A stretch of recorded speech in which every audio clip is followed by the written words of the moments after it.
أعوذ بالله من الشيطان الرجيم. بسم الله الرحمن الرحيم. الحمد لله رب العالمين، وصلى الله وسلم وبارك على سيدنا محمد وعلى آله وصحبه أجمعين.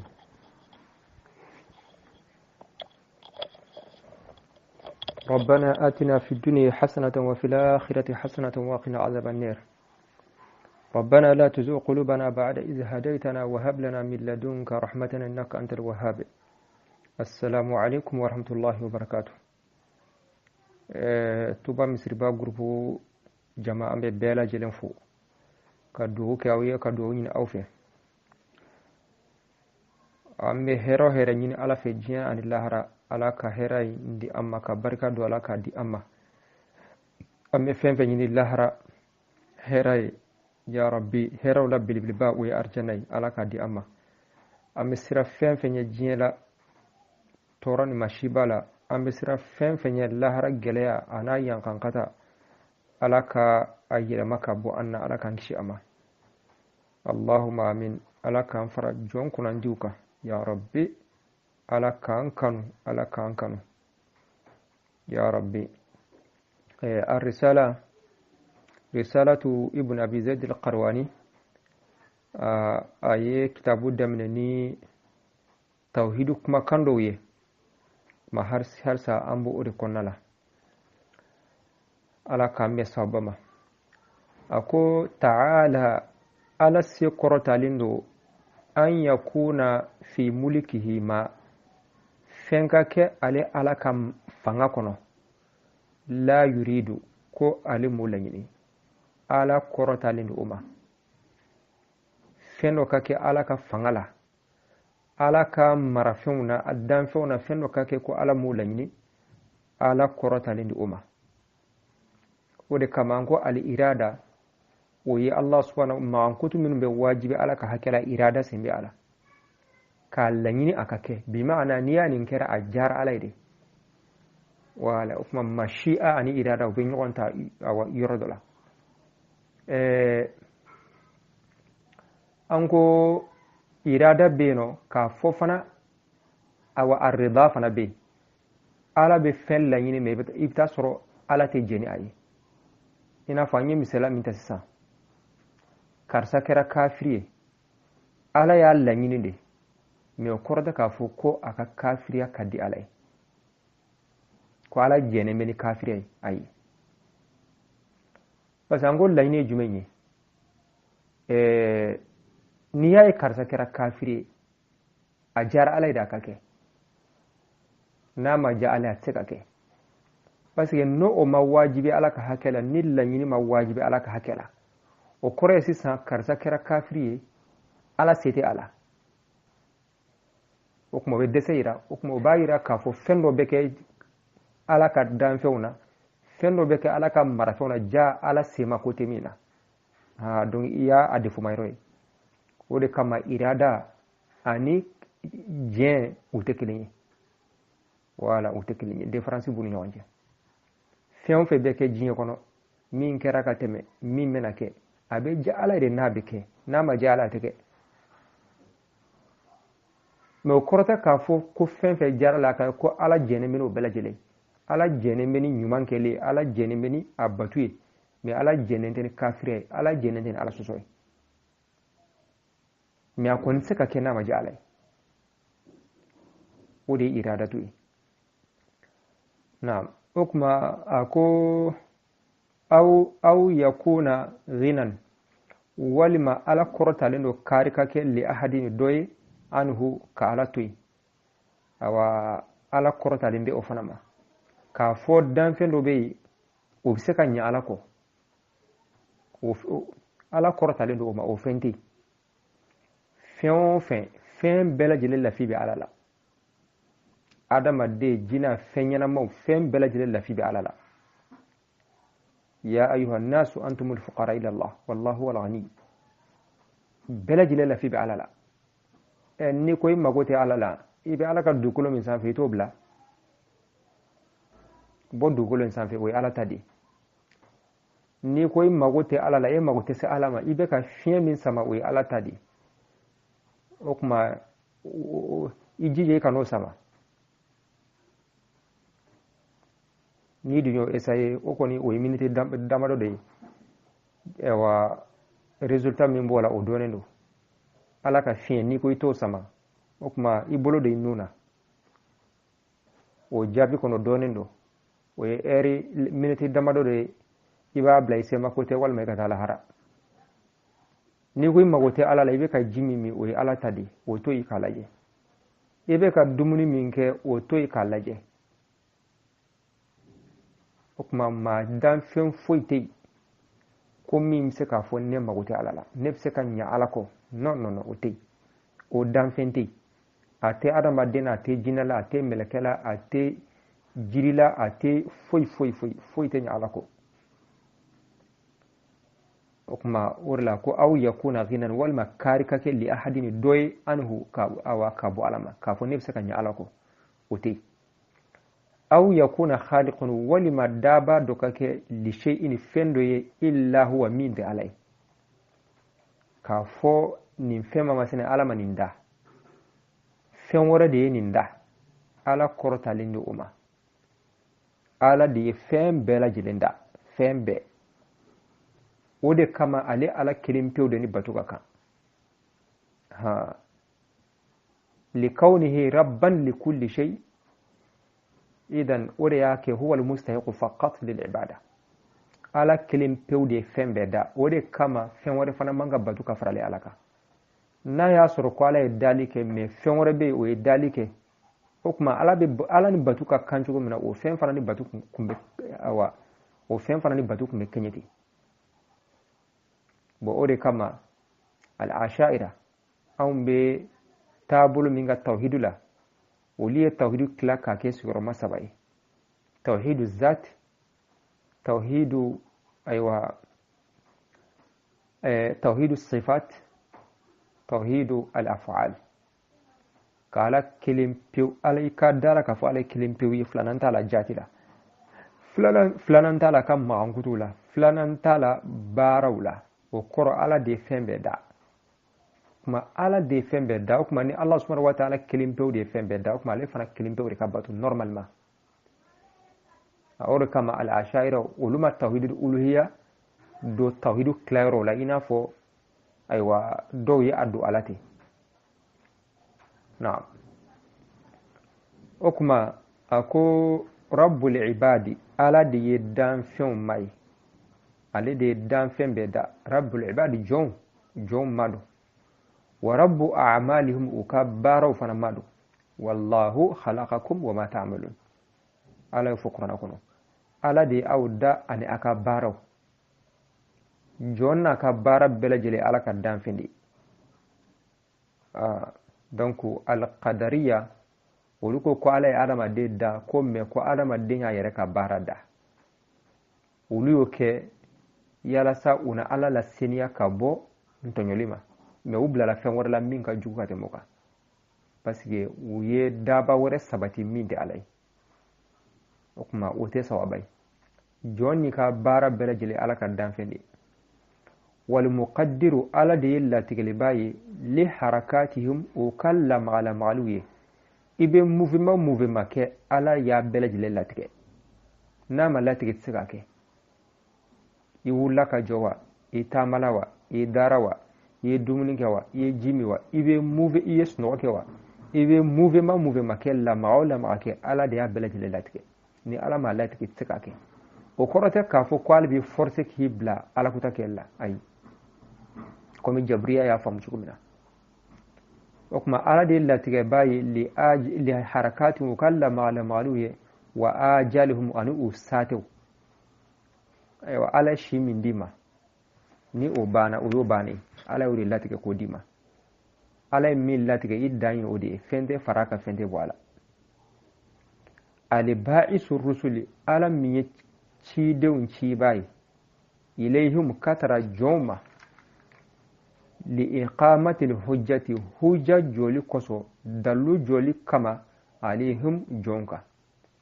kuma ala ye kiraw ci ka tara jɔnw ma u k'u wele ka tara ala kɛlɛbantiya ma ka fɛn wɛrɛw batu ye k'a to yen mun de kama a ye kiraw ci a y'o kɛ de pour que ka prévu jɔ o kan parce que ni kira kun mana minnu ma sɔn ka ala kelebantiya minnu ye sira bila u kun na se k'a fɔ lahara don u kun na se k'a fɔ ala ma ala mun de kama i kun kan ka kiraw de ci ka tara ma i kun kan ka maaw de ci ka tara ma olu kana ayiwa an bilasira haro yɛrɛ dɔw b'o fɔ ala ye kiraw ci mo bɛɛ n'a ta o ta dɔw b'o fɔ ma hujja tɛ maa si bolo bilen ma kuma yɔrɔ tɛ maa si bolo bilen ala ye hakili d'i ma i bɛ ɲuman ni juguman dɔn ka bɔ ɲɔgɔn na ni o ye ka tila ka kira ci ma ka kitabu di a ma k'a d'i ma hɛrɛ sɔrɔ sira k'a yiri la tɔɔrɔ sɔrɔ sira k'a yiri la o tuma i yɛrɛ mana min choisi o y'i yɛrɛ ka fɛn ɲininen ye ma hujja tɛ maa si bolo bilen summa khatama risalata o kɔfɛ ala ye kiraya dafa wa nazarata ani bagabagali ni o ye ka mɔgɔw bagabaga jahanaba la wa nubuwata ani annabi ɲumanya k'o dafa bi muhammadi ni muhammadu ye nabiyihi a kan nabi min do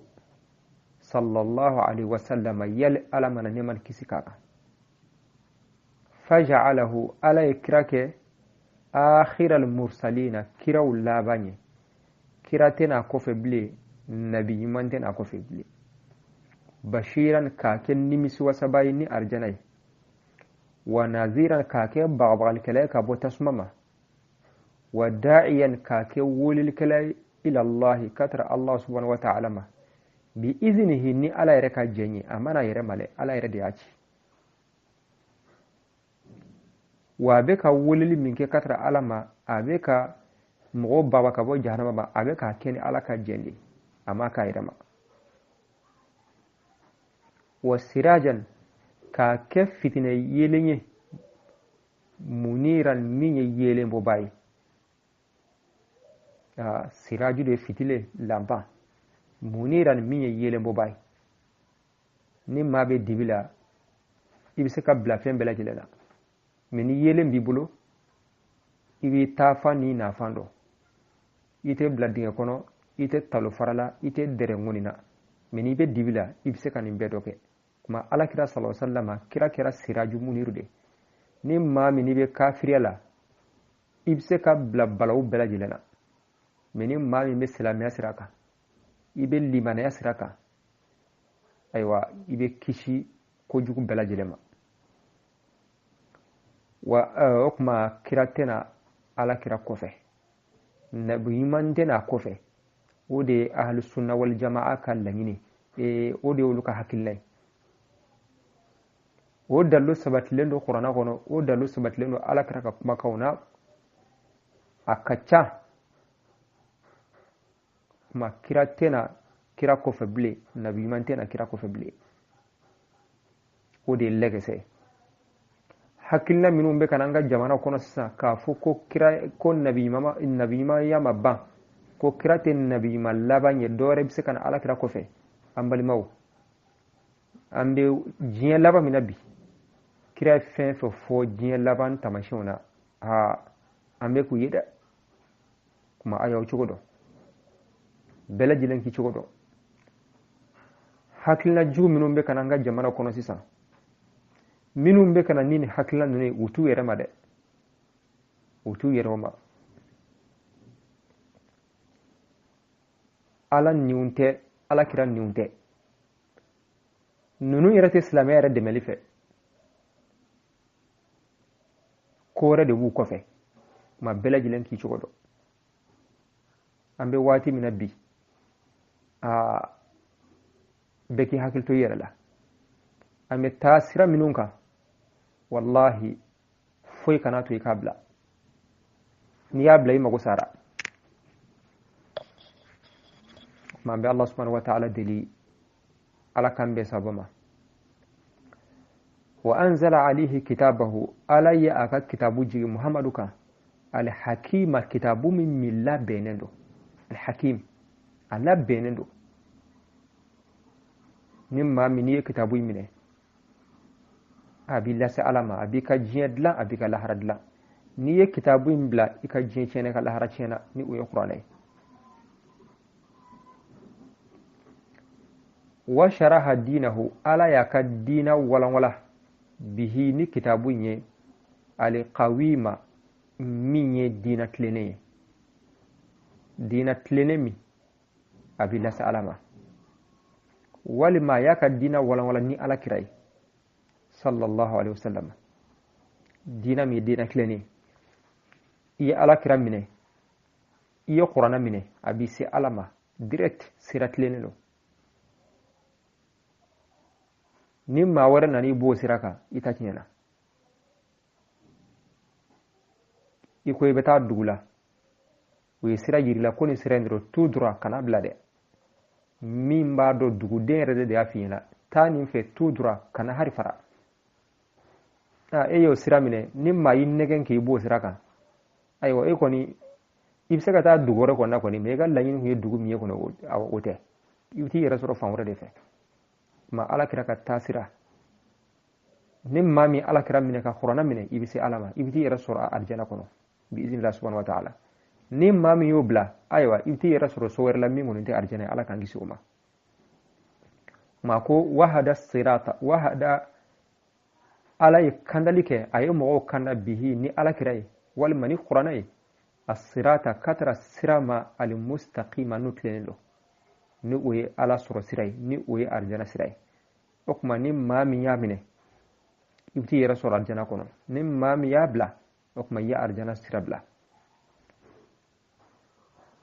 wa anna sa'ata ani a bɛ wajibiya mukallafi kan silamɛ kan i ka da la ko sa'a n'o ye diɲɛ wuli ye atiyatun naba do koyi la raiba fiha siga t'a la fiyewu diɲɛ bɛ wuli siga foyi t'a la ni ɲɛnamaya in tɛ a bɛ ban siga foyi t'a la kuranɛ kolo don wa a bɛ wuli waati jumɛn sa mɔgɔ de t'o dɔn a bɛ wuli waati jumɛn mɔgɔ de t'o dɔn kafiru ye ala kira ɲininka siɲɛ caman diɲɛ bɛ wuli waati jumɛn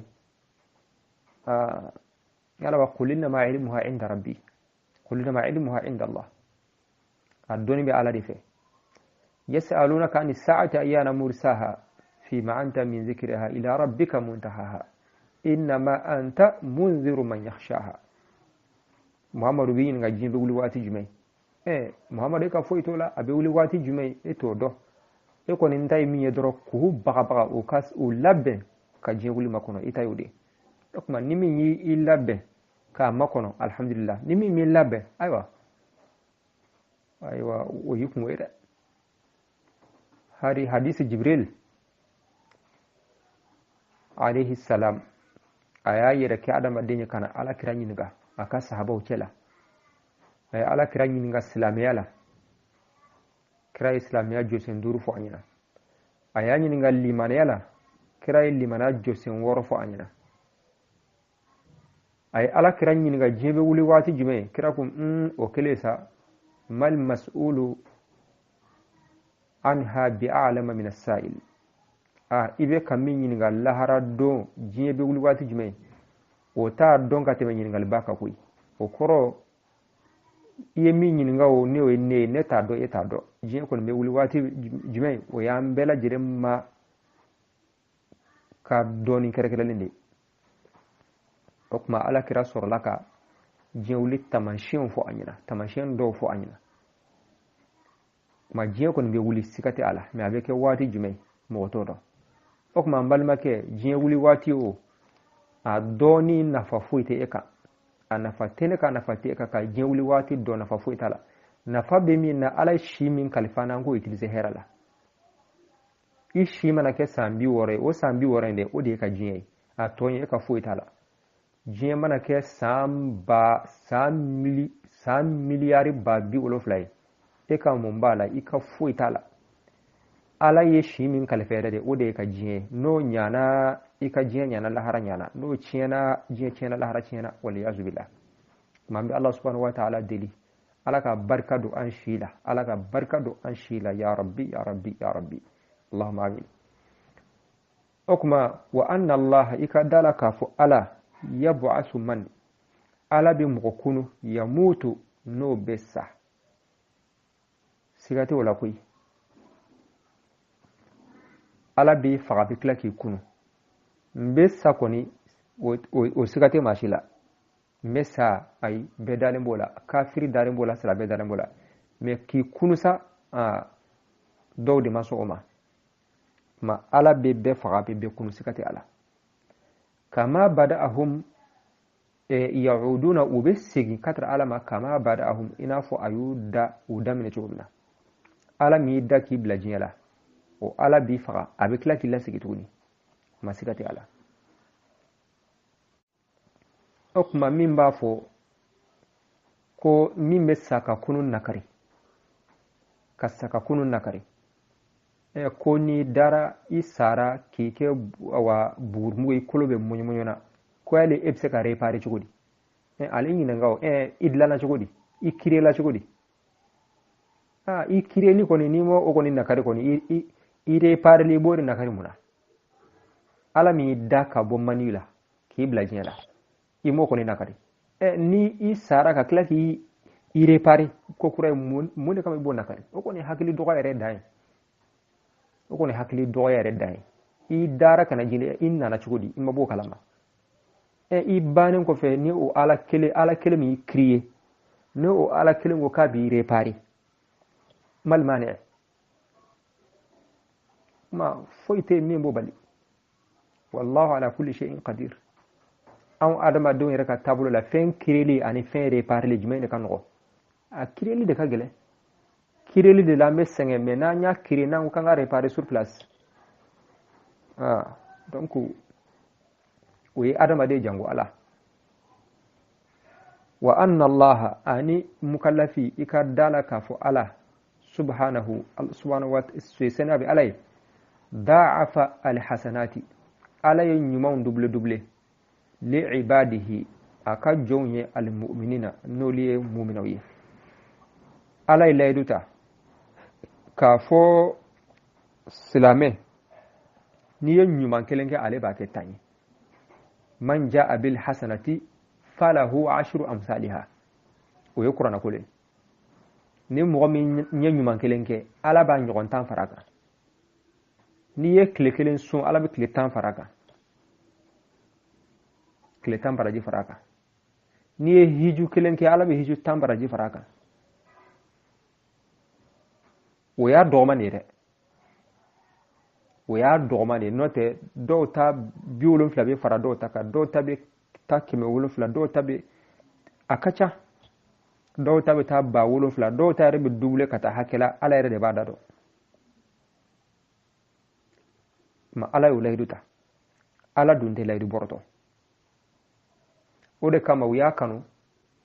an b'a kalan sun babu la a kanunen don ka tile 3 sun ala kira y'o ɲini ka kanu silamɛ ka tile 3 sun kalo la parce que n'i sera k'o kɛ dɔrɔn o bɛ komi san bɛɛ lajɛlen sun ni baraji bɛ d'i ma n'i ye tile 3 sun kalo min na o bɛ komi i ye o kalo bɛɛ sun parce que tile 3 kalo ye 30 ye tile kelen o kelen ye n'i ye tile kelen sun ala bɛ tile 10 baraji fara kan o kuma kɔrɔ n'i ye tile 3 sun a bɛ komi i ye tile 30 sun n'i y'o kɛ kalo a bɛ komi i ye san bɛɛ sun ni baraji bɛ d'i ma voilà naam kuma o ye baara bɛɛ de baara ɲuman n'i y'a kɛ bil ikhlas ala b'a ɲɔgɔnna 10 fara kan wa safaha ala yafara tuguni lahum uma bi tawbati ni tubi ye an kaba'iri sayyiati ala yafara junububaw la kaba'iru sayyiati junubu dɔnnibaw ye junubu tila 2 ye as-sagairu wal kaba'ir junububaw o ye ala kota min n'i y'a kɛ ni hadili bɛ ala walima ala ko ni mɔgɔ min ye nin baara in kɛ ale bɛ funi la ale bɛ dimi kɔrɔ walima i dangalen don o n'a ɲɔgɔnnaw walima i bɛ don tasuma la o n'a ɲɔgɔnnaw o mana fɔ ala kota minnu ma o b'a fɔ olu ma ko alkabair n'o ma fɔ minnu ma sa ala wasuso min hadita ala ewa ala ma foni yake abi jeni ala ma foni yake ale be dimi koro ala ma foni yake dangale no ona nyono o ma fomi ma junubu balare me o tese junubu baw degere ma okuma junubu ba ni yoke o te yafate ne ibe tubide komi ewa an ko junubu ba doye hadili be mina komi jeneya walma sunyeli walma blomi walma ka jene an galon tige ka dam wala ona nyono hadili be ulula walma ka mo faka ona nyono hadili be ula man ni yoke o junubu te yafa fi ka tubi katara alama tubi sahlina na okma kambode ma wasafa lahum ay yafaruma bitawbati ni tubi an kaba'ir sayyi'at kabo junubu bawma wa ghafara lahum as-sagha'ira ay junubu fitinu nyafa uye bistinabil kaba'ir ni junubu bawtuli okma an flaka junubu claro flami fo kaba'ir no ye junubu bawye ni mo mi yulu yeku toy okma junubu misemse manu minu ni be porgoto ko like ala bo yafa okma in tajtanibu kaba'ira ma tunhauna anhu nukaffir an sayyi'atikum kuma ni aw ya yoro majjanya junubu bawla junubu baw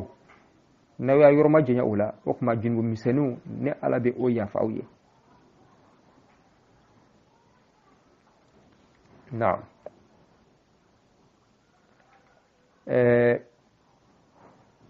wa ja'ala man ala yimake lam yatub no matubi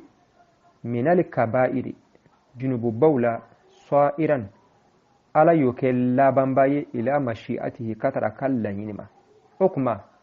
anko junubu ba ote yafa ni matubi junubi bate yafa ni matubi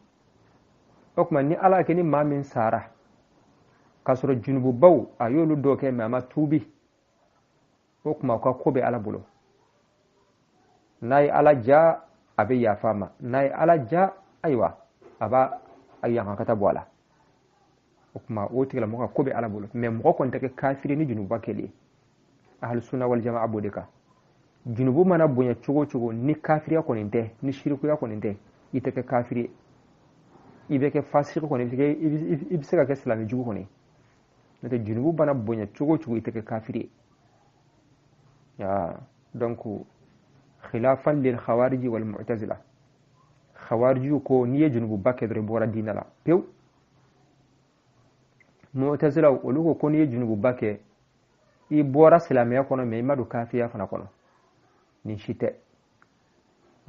donc la yukaffaru ahadun bi dhanbin min ahli qibla silame mana junubu ke chugo amana bonya chugo itake kafiri junubu kono abika limana kono febulu abika limana nas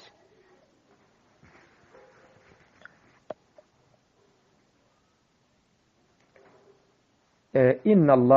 Allah subhanahu wa ta'ala la yaghfiru alati yafa an yushraka bihi uka fen fara alaka ala kun to yafa ala yo fo qur'ana kono ko jeya nimma wo man nede sara flanka fo yaka c'est fini ko ni furatola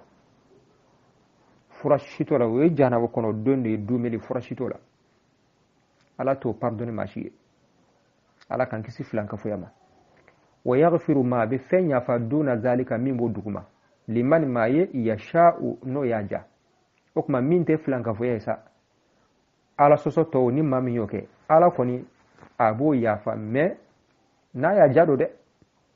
na ya jaba yafa na ya jabi mnenai okuma ma kan yetu kala soso kwala ba yafa ala kwale be yafa me akulli man yasha'u ni mami yaja yala bena jake tan yafa wa atena jake tan yafa ebodo okuma ala kanichi ma kan yetu ka ala soso kwala be yafa kuna ngoyata mashendo ala kan kishama okuma ambe Allah subhanahu wa ta'ala dili ala kan be sabama wa man aqabahu ni ala yamghamin yankankata binarihi naka tasmai akhrajahu abu labo minha tasmaina bi imanihi naka limana sabuye limana mana doga chugo fa adkhalahu abe allado jannatahu aka arjana la bihi ni limana sabuye okuma ni anko ni mame jinuba ke nayi alaja abe yafima kimma goto itedo ata yankata bola itedo jahanabala men na ya jafana na abi mine nayi okuma nayi mine nayi kido tasmala madama ni limana ko ni bi duskuna mana doga chugo ite dume jahanaba kono amew me ebe bo atila mo be bo kado arjana kono ni limana insabu kadaka alako wa man ya'mal misqala zarratin nimmo miye misqala zarra nyonak bara khairan herala yarahu abai okma abai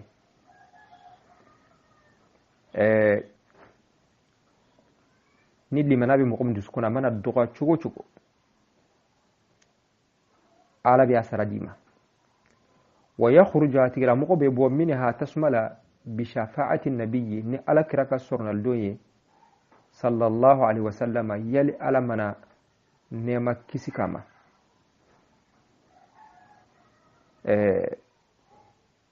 ukuma walma wa yakhruju man mo be bo wa yakhruju ka failu be nyafe wa yakhruju man mo be bo minha tasmala bi shafa'ati an-nabi sallallahu alaihi wasallam ni ala kiraka sornal donye yel ala mana ne markisi kama shafa'a ni kira sornal donke lahu otigla maye min ahli al-kaba'ir kabini junubu badunge wala min ummatihi kabinaka mandona okuma junubu badunge ni ala yafari ma fora bana ni ala ma yafa okuma abido tasmala ni dona tasmala ite dume madama limana bi duskuna okuma otigla mo mana metasmala chugo bebo ate dume ma te dume tasmala limana misqala zarra hake be min duskuna e kal limana mana doga chugo har na kira misqala zarrati de ite dume tasmala ala kan kisi jahannama ala kan kisi jahannama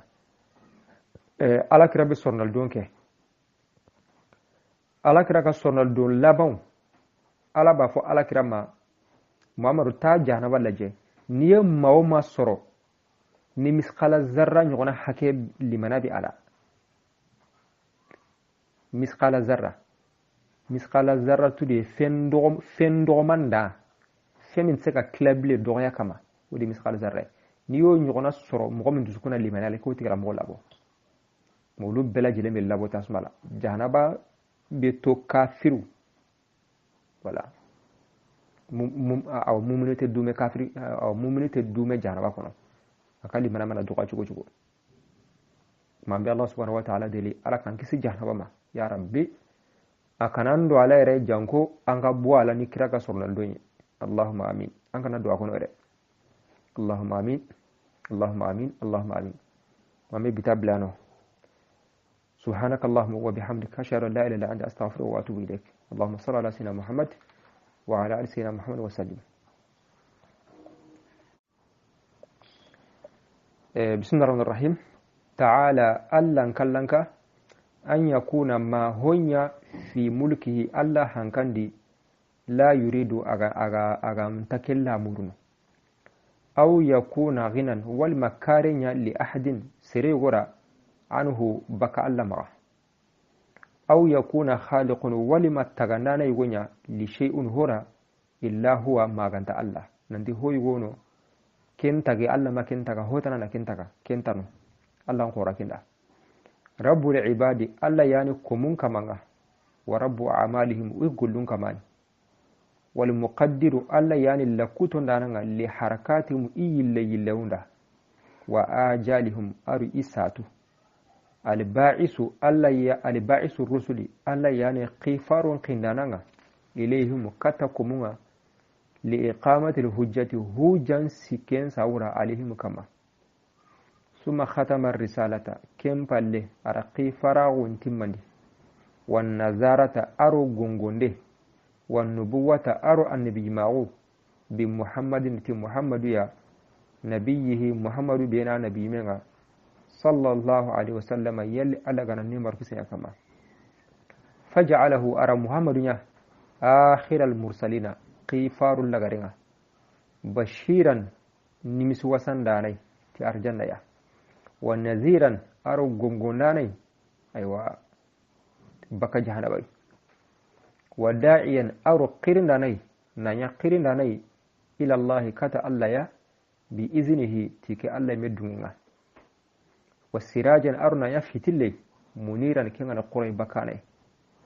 wa anzala alayhi kitabahu ari kitabin yankanda kama alhakima kinga ni kitabe gemunde amma gemuteni akite su gemuteni wa sharaha dinahu ara dinan yurwandi bihi ti muhammadi alqawima kinga ni dina tilamutenga wal mati kitabe kiya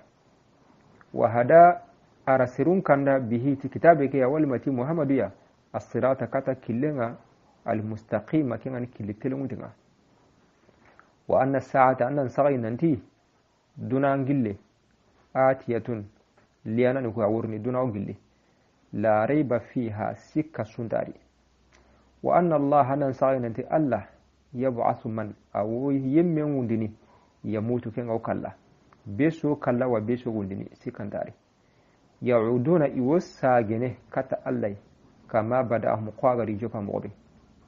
wa anna allah anna tunanti allah subhanahu sina ngara da'afa alhasanati ara gollisun jidi ne li ibadihi ikumuna almu'minina kinga almu'minani wasafaha alla yahe lahum imra bitawbati titubenga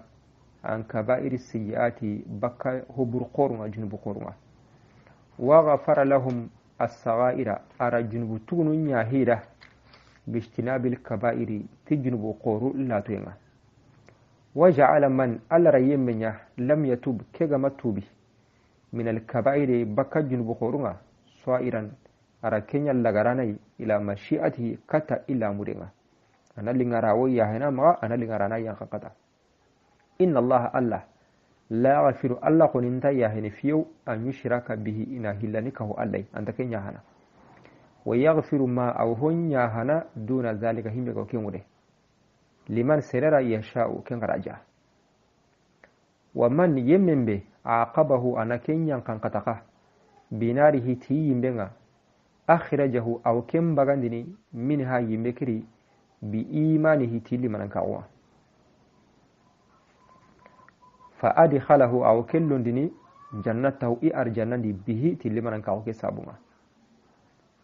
wa man ya'mal serebe gana golli misqala zarratin zarra